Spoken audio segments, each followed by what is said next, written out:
ಇನ್ನು ಮುಂದಿನ ರಾಶಿ ಧನುಸು ರಾಶಿ. ಧನುಸು ರಾಶಿಯವರಿಗೆ ಮೂಲ ನಕ್ಷತ್ರ, ಹಾಗೆ ಪೂರ್ವಾಷಾಢ ಉತ್ತರಾಷಾಢ. ಧನುಸು ರಾಶಿಯವರಿಗೆ ಆದಾಯದ ವೃದ್ಧಿಗಳು ಜಾಸ್ತಿ, ಮೂಲಗಳು ಜಾಸ್ತಿ ಆಗುತ್ತೆ. ಸಾಡೆ ಸಾತಿ ಹೊರಟೋಗಿದೆ.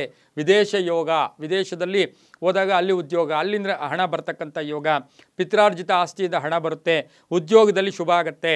ಹಾಗೆ ಹೂಡಿಕೆಯಿಂದ ಲಾಭ, ವ್ಯಾಪಾರದಲ್ಲಿ ಲಾಭ, ಹಣ ಇವತ್ತು ಒಡವೆ ತಗೊಳ್ತಕ್ಕಂಥದ್ದು, ಆಸ್ತಿ ಮಾಡ್ತಕ್ಕಂಥ ಯೋಗ ಇರುತ್ತೆ. ಕೃಷಿಯಿಂದ ಲಾಭ ಆಗುತ್ತೆ. ವಾಹನ ಯೋಗ, ಪಾಲುದಾರಿಕೆಯಿಂದ ಶುಭ ಆಗ್ತಕ್ಕಂಥ ಸಾಧ್ಯತೆ ಇರೋದ್ರಿಂದ ಧನುಸು ರಾಶಿಯವರಿಗೆ ತುಂಬಾ ಯೋಗ ಇರತಕ್ಕಂಥದ್ದು. ಫೆಬ್ರವರಿ ಮಾರ್ಚಲ್ಲಿ ಸ್ವಲ್ಪ ಹುಷಾರಾಗಿರಿ. ಜೂನ್ ಅಕ್ಟೋಬರ್ ನವಂಬರಲ್ಲಿ ತುಂಬ ಚೆನ್ನಾಗಿರುತ್ತೆ. ಮಕ್ಕಳ ವಿಷಯದಲ್ಲಿ ಸ್ವಲ್ಪ ಹೂಡಿಕೆ ಮಾಡಬೇಕಾಗಿರುತ್ತೆ.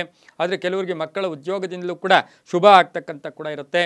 ಓಂ ನಮಃ ಕಮಲವಾಸಿನ್ಯೈ ನಮಃ, ಓಂ ನಮಃ ಕಮಲವಾಸಿನ್ಯೈ ಅಂಥೇಳಿ ಈ ಮಂತ್ರವನ್ನು ಹೇಳ್ಕೊಳ್ಳಿ. ಇದರಿಂದ ಬಹಳಷ್ಟು ಶುಭ ಆಗ್ತಕ್ಕಂಥ ಯೋಗ ಕೂಡ ಈ ಒಂದು ರಾಶಿಯವರಿಗೆ, ಧನುಸು ರಾಶಿಯವರಿಗಿರುತ್ತೆ. ಈ ರಾಶಿಯವರಿಗೆ 8 ಆದಾಯ ಇರ್ತಕ್ಕಂಥದ್ದು, 3 ಖರ್ಚಿರ್ತಕ್ಕಂಥ ಸಾಧ್ಯತೆ ಕೂಡ ಈ ರಾಶಿಯವರಿಗಿರುತ್ತೆ.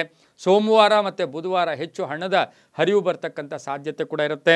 ಓಂ ಕಮಲವಾಸಿನ್ಯೈ ನಮಃ ಈ ಮಂತ್ರವನ್ನು ಪ್ರತಿನಿತ್ಯ ಹೇಳ್ಕೊಳ್ಳಿ. ಹಾಗೆ ಧನುಸು ರಾಶಿಯವರು ಪುಸ್ತಕ ದಾನ ಮಾಡಿ.